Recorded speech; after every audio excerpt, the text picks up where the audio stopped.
Intanto presentiamo la prossima serie, la numero 3 dei 200 misti femminili. Greta Ongaro 1, Laura Mazzotta 2, Martina Butazzoni 3, Matilde Modulo 4, Andrea Elena Lion 5, Sofia Ferrari 6, Deborah Bernardi 7, Alessia De Luca in corsia 8.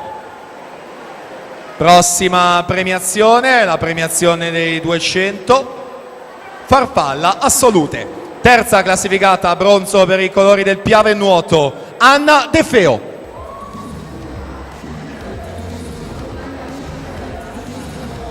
Secondo posto, la medaglia d'argento al Team Veneto, Giulia Salin. Prima medaglia d'oro per il Team Veneto, vincitrice in 2.16 e 75, Alessandra Gnoato.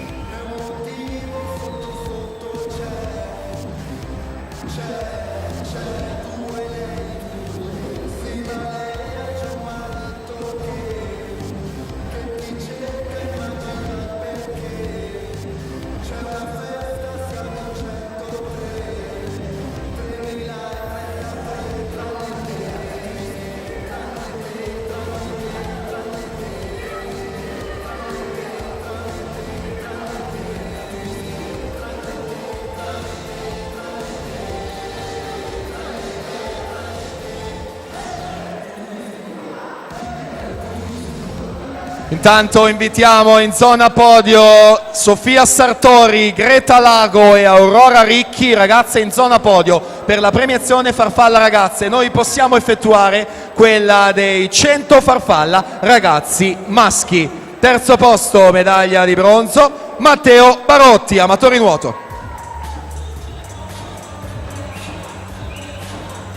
Secondo posto, medaglia d'argento, Paolo Conte Bonin, Team Veneto.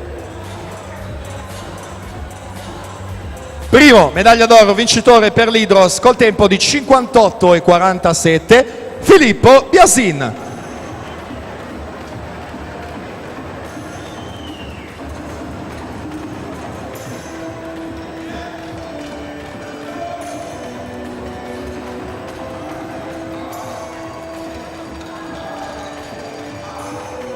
Greta Pavan